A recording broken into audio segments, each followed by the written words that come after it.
হাঁ করে ভাবছোটা কি? যা হোক কিছু একটা করো। হ্যাঁ, কিছু একটা তো করতেই হবে, তবে কি যে করি। ওসব আমি জানি না। আসল কাজই যদি না হয় তাহলে এত ধন দৌলত সম্পত্তি থেকে কি কাজ শুনি? তা ঠিকই বলেছ গিন্নি। আমরা হলেম 7 পুরুষ বড় লোক। আমাদের মতো ঠাট বাট এ অঞ্চলে কারো আছে নাকি? কিন্তু হলে কি হবে? সমস্যার তো আর সমাধান হবে না। ছেলেটা আমার তেমনি পেট রোগা হয়ে থেকে যাবে। সত্যি গিন্নি, ভাবো একবার, 5টা নয় 10টা নয়, একমাত্র ছেলে গপু আমাদের। সেই ছেলেই কেমন পেট রোগা, কিছুই পেটে হজম হয় না। লিকলিকে তালপাতার সেপাই হয়ে রয়ে গেল। সবাই কেমন জিজ্ঞাসা করে, এমন হাড়বার করা ছেলে আমরা নাকি খেতেই দেই না। ছি ছি ছি ছি ছি ছি, কি লজ্জার কথা বলো তো। সে আমি কি করব? রোজ রোজ কত দামি দামি মাছ মাংস ফলমূল বাজার করে আনি, সে ছেলের তো কিছুই মুখে রোচে না। 3 জন রান্নার ঠাকুর রোজ রান্না করে। এত সব ভালো ভালো খাবার হাতে ধরে অন্যদের বিলাতে হয়। তোমার এই রান্নার ঠাকুরগুলোকে বলো নতুন কিছু রান্না করতে, বুঝেছো? নতুন কিছু রান্না করতে। তারা আর নতুন কি করবে বলো? আগে ছিল একজন রান্নার ঠাকুর, বাংলা রান্না সব তার নখদর্পণে।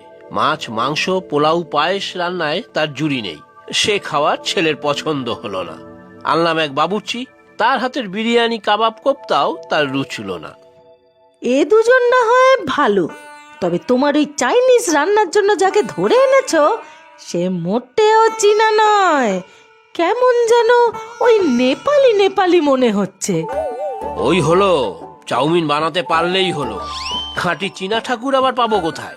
তাছাড়া তারা তো শুনেছি ইঁদুর বাদুর আরশোলা পোকামাকড় সবই খায়। ওসব বলো কি গো?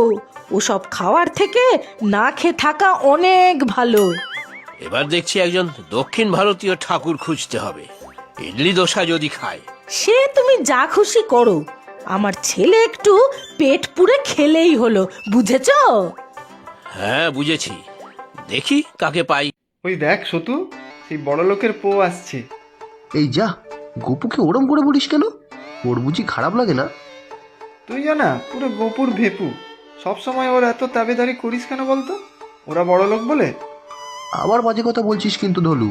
দাবিদারি করতে যাব কোন দুঃখে? ওরা বড় লোক, তাতে আমার লাভই বা কি আর ক্ষতিই বা কি? আমি জানি বড় লোকের ছেলেগুলো বেশি ভালো হয় না, সব সময় না কুচু ভাব। আমাদের গপু মোটেও ওরকম নয়, কাউকে কখনো কিছু বলে না। তা বলবে কি করে? ওরকম রোগা লিগলিকে হ্যাংলা মার্কা চেহারা, সুটকো আমসির মতো। অত বড় লোক বাড়ির ছেলে এমন হাবাতের মতো চেহারা হয় কি করে কে জানে? ফু দিলে হাওয়ায় উড়ে যাবে। গপু আসছে, ওকে কিছু বলিস না রে। কিরে, তোরা এখানে বসে আছিস?